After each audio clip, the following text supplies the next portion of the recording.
신학교를 졸업하면 목사 고시를 또 봐야 됩니다. 목사가 그냥 되는 것이 아니라 보통 7년을 공부해야 되고요. 그렇게 7년을 공부하고 목사 고시를 본다고 해서 교회마다 목사님 어서 오십시오 라고 이렇게 모시는 게 아닙니다. 정말 어떤 목사님은 목사 안수까지 받았지만 청빙하는 교회가 없어서 계속 기도하고 또 준비하는 그런 분들도 있습니다. 어떤 분이 목사 안수를 받고 이제 어떤 교회로 가야 될까 마음에 또 작정하고 여기저기 또 이력서도 쓰고, 그런데 청빙 오는 곳이 없었습니다. 그래서 기도하기를 가장 먼저 청빙하는 곳에 내가 가겠다 마음 먹었는데 전라남도 고흥군 무슨 도 섬에서 연락이 왔어요. 전라남도에 가면 섬이 참 많은데 그 섬에요 교회가 참 많이 있어요. 그 교회에서 청빙을 해서 목사님은 하나님이 나를 섬으로 보내는구나 하고 또 사모님과 기도하면서 그 교회로 부임을 했다고 합니다. 가서 보니까 우리 교회는 대형 교회예요. 우리 교회 정도는 교인이 많은 거예요. 이렇게 한 5명, 4-5명 어르신들만 나와서 예배드리고, 이렇게 보니까 섬에 또 사람이 적은 것도 아니에요. 한 300세대. 섬이 제법 컸어요. 근데 교회에 나오시는 분들이 없었습니다. 그럼 어떻게 하면 교회가 부흥하고 이 제대로 마을을 복음화시킬까? 고민 끝에 이 목사님이 당대에 한국에서 가장 유명한 기독교 방송을 틀기만 하면 설교를 나오는 그런 목사님에게 메일을 보냈어요. 목사님, 저는 전라남도 이렇게 또 이렇게 섬에서 목회를 하고 있으니 와서 부흥회를 한번 인도해 주세요. 그럼 우리 교회가 큰 힘을 얻고 교회가 든든히 세워지겠습니다 라고 메일을 보냈는데 답장이 왔을까요? 안 왔을까요? 안 왔어요. 그 목사님의 스케줄이요 벌써 3년 동안 차 있는 거예요. 매주 우리나라뿐만 아니라 LA에서도 오십시오, 호주에서도 오십시오, 저 영국에서도 오십시오 하니까 섬에까지 갈 시간이 없어요. 그런데 갑자기 어느 날 메일을 열어보니까 메일이 딱 와 있어요. 그 목사님이 기도 가운데 해외 일정을 취소하고, 어떤 한 가지 일정을 취소하고 내가 섬에 가서 목사님 교회에 가서 부흥회를 인도하겠습니다. 할렐루야. 얼마나 좋아요.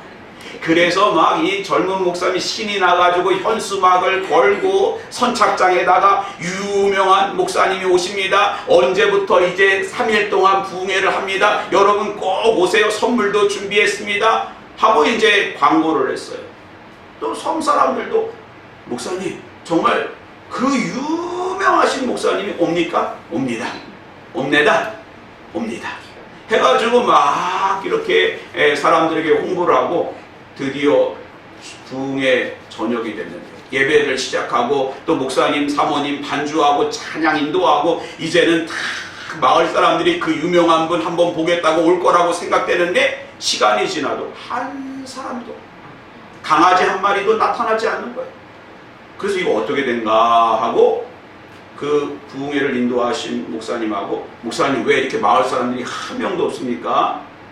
우리 한번 도대체 어디가 있나 한번 마을 사람들 오히려 찾아 나서 봅시다 하고 그 목사님하고 나가보니까 저 부두에 꽹꽹꽹꽹 보니까 구슬을 하고 있는 거예요.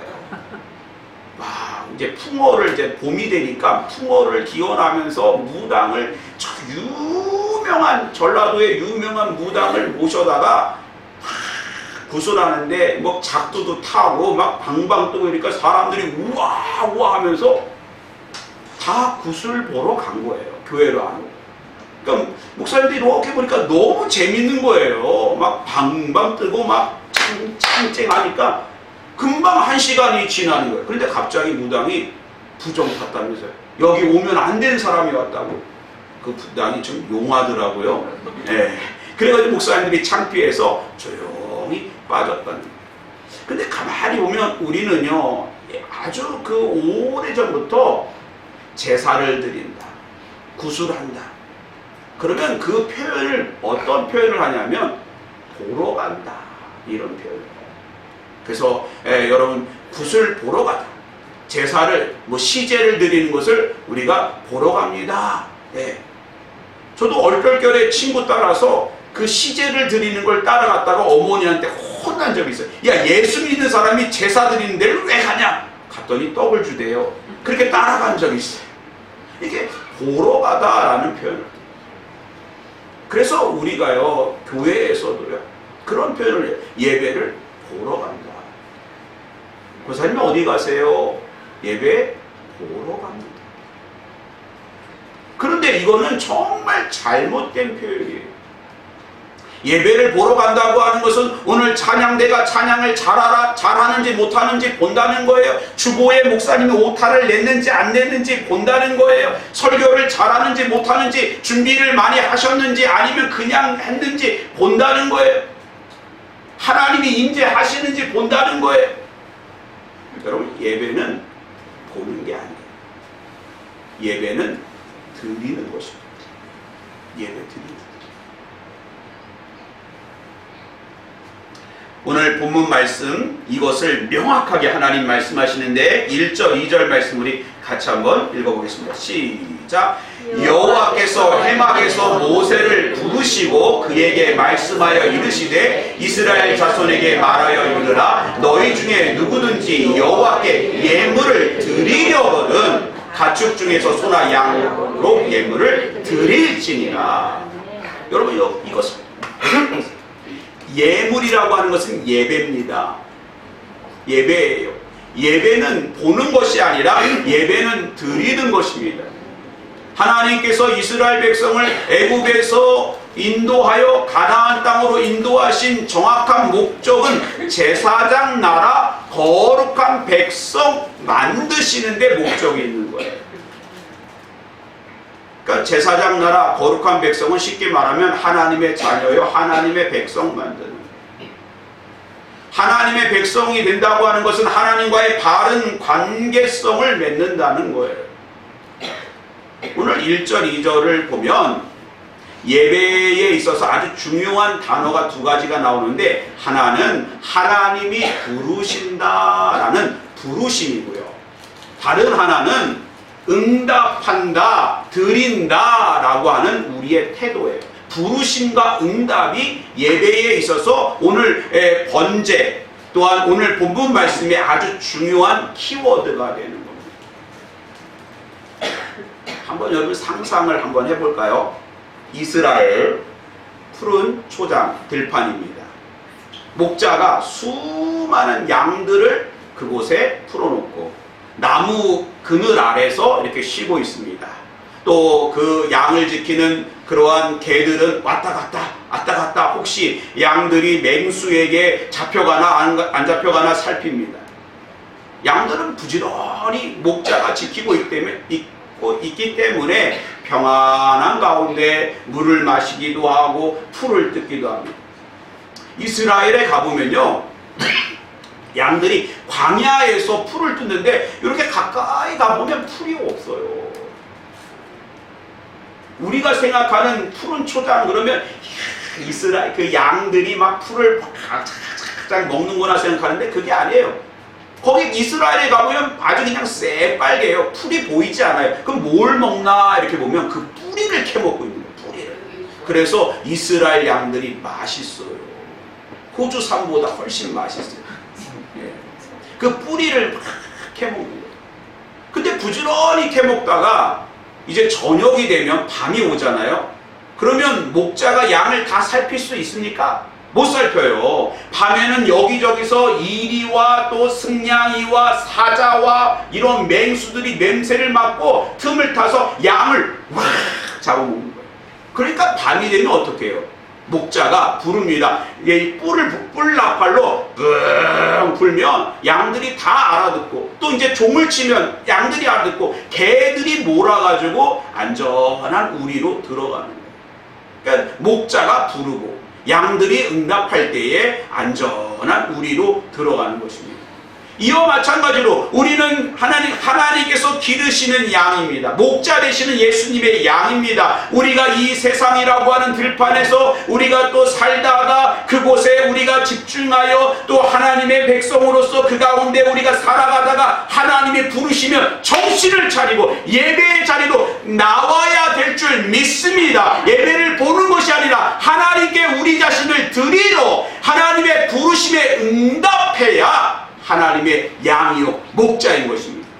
오늘 1절 말씀 보세요. 여호와께서 회막에서 모세를 부르시고 그들에게 말씀에 이르시되, 모세만 부르신 것입니까? 이스라엘을 부르신 거예요. 오늘 여기 왜 앉아 있습니까? 제가 전화해서 왔습니까? 제가 불러서 왔습니까? 하나님이 부르십니다. 그래서 그 예배의 부르심에 응답하는 사람이 하나님의 자녀입니다. 아무리 불러도 예배의 자리로 나오지 않는 사람이 있어요. 그런 사람은 하나님의 자녀가 아니에요.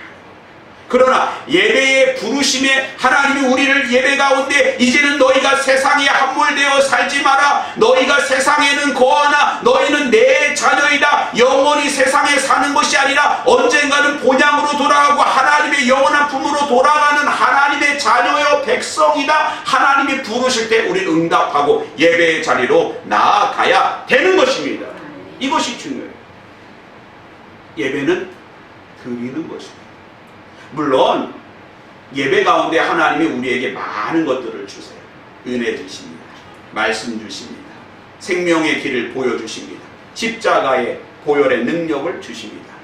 물질의 복을 주십니다. 건강을 주십니다. 또 회복의 능력을 주십니다. 얼마나 많은 것들을 주시는지 몰라요.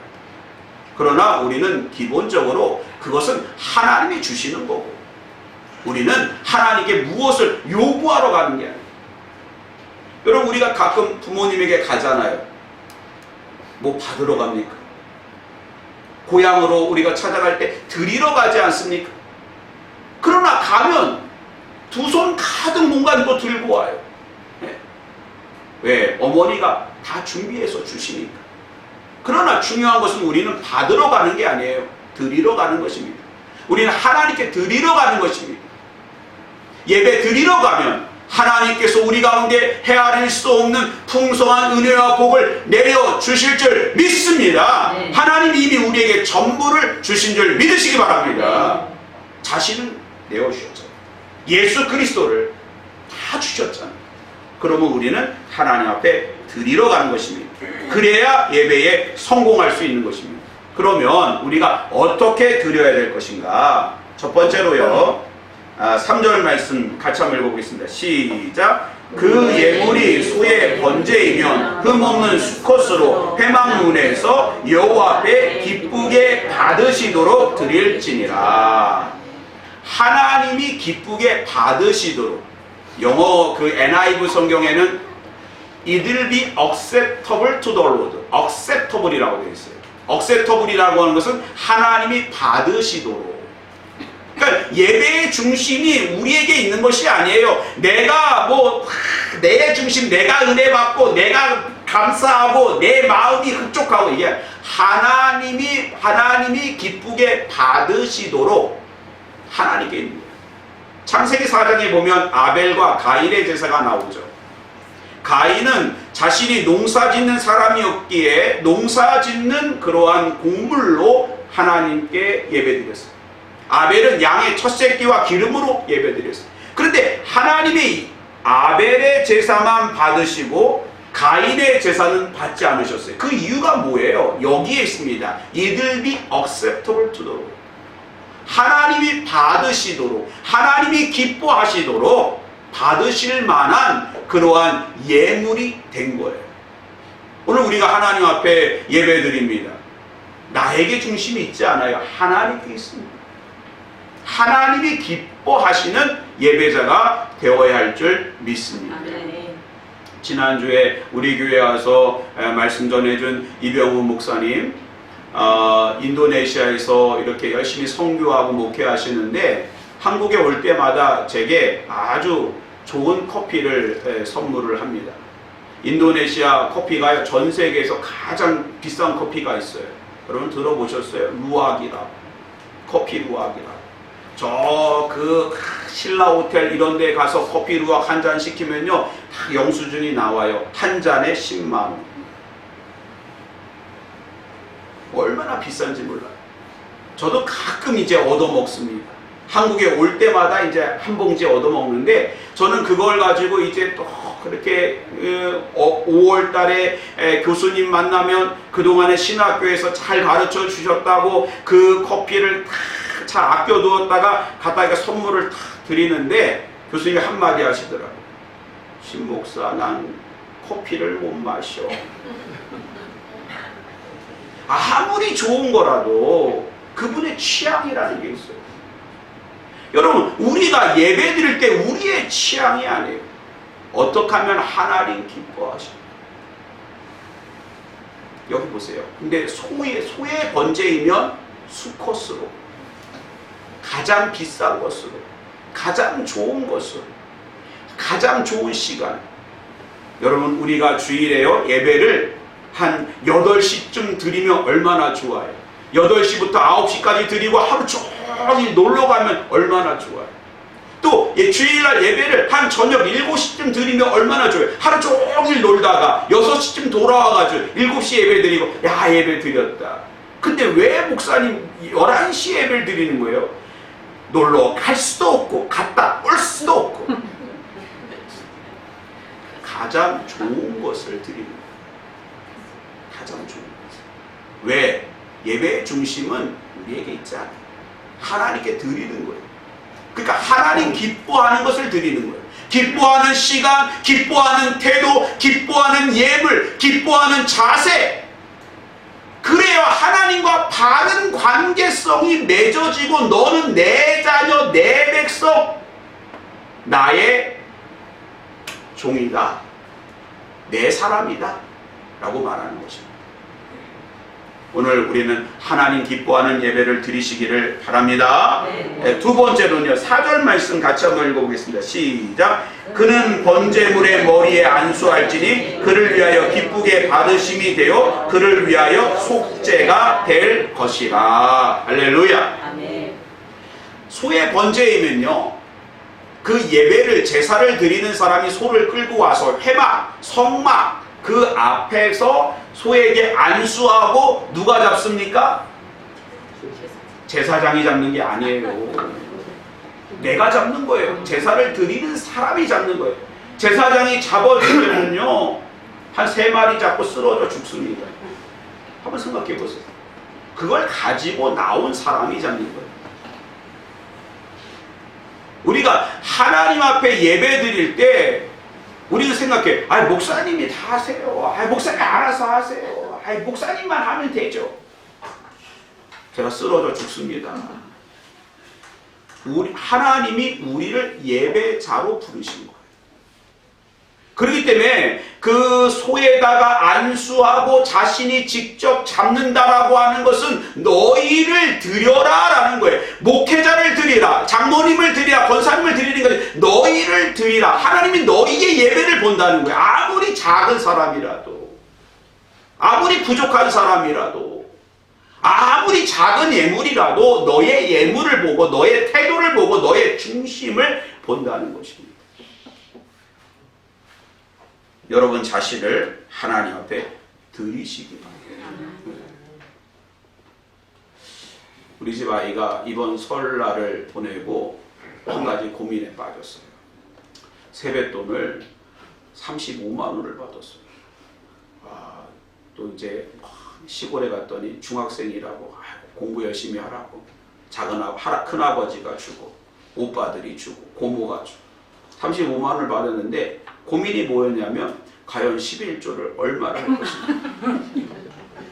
40만 원 주셨으면 고민이 없는데 4만 원 하면 좋은데 35만 원 받아가지고 3만 5천 원. 그랬을 때 엄마의 답은 하나님 앞에 반올림해야 된다. 그래서 4만 원을 헌금했어요. 정말 중요한 것은요, 그런 마음을 보시는 거예요. 그래서 여러분 보세요. 여기서 다시 한번 4절을 다시 한번 읽어보세요. 시작. 그는 번제물의 머리에 안수할지니 그를 위하여 기쁘게 받으심이 되어 그를 위하여 속죄가 될 것이라. 여러분, 이스라엘이 하나님 앞에 드리는 제사는 크게 5가지 종류가 있어요. 번제, 소제, 화목제, 속죄제, 속건제가 있습니다.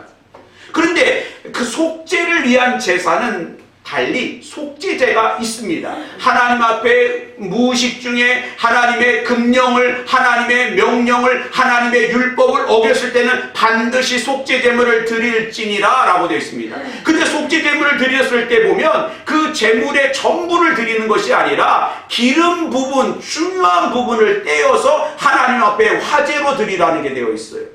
그리고 나머지 고기는 저 진영 밖에 재 버리는 곳에서 태우라는 거예요. 근데 번제를 드릴 때 보면은요, 그 소를 잡아서 다 고기를 각을 뜨라는 거예요. 정강이를 물로 씻으라는 거예요. 그래서 그 고기 전부를 하나님 앞에 드리라는 거예요. 그 말은 뭐냐? 속죄 제사는 속죄 제사가 분명히 있지만 속죄가 될 것이라. 너희의 마음을 꼼꼼히 살펴서 하나님이 받으실 만한 너의 예배자의 태도가 되어 있는 것. 여러분, 지난주 말씀 생각나세요? 하나님 앞에 중요한 것은 속도가 아닙니다. 뭐라고요? 방향입니다. 여러분, 거기에 하나를 더 붙이세요. 속도가 아니라 방향과 태도입니다. 태도예요.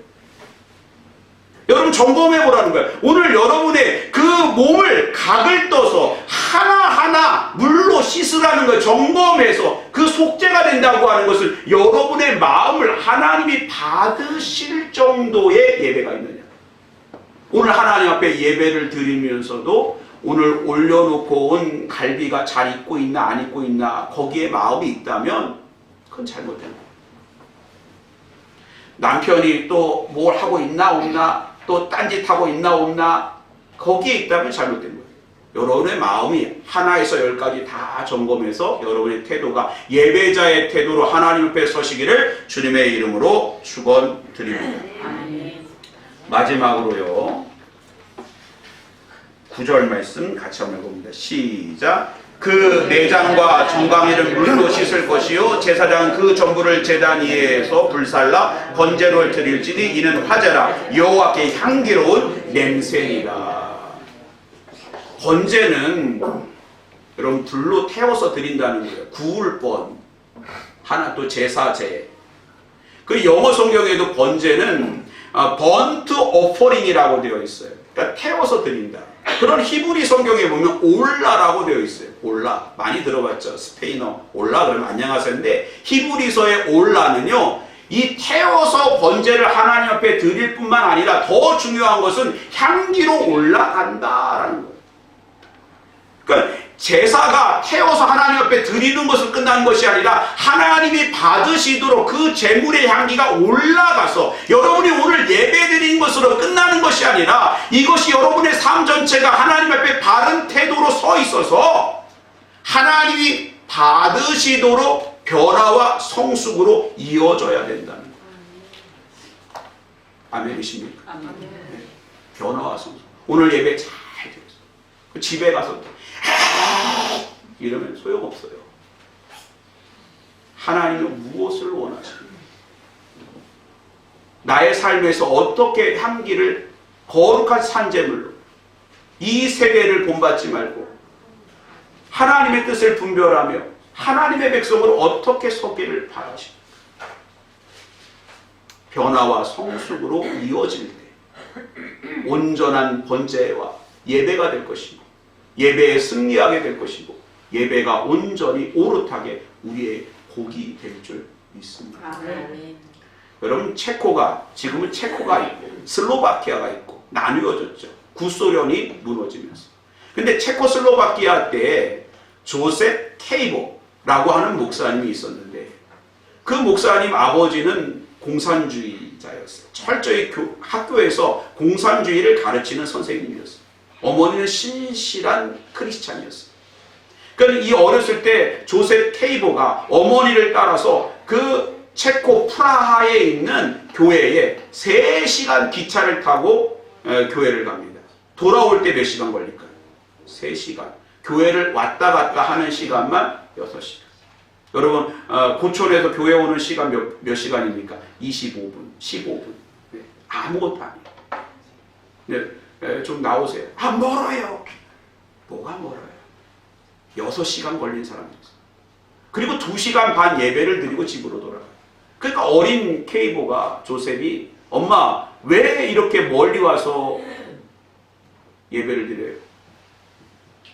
하나님 기뻐하시니까. 하나님을 만날 수 있기 때문에.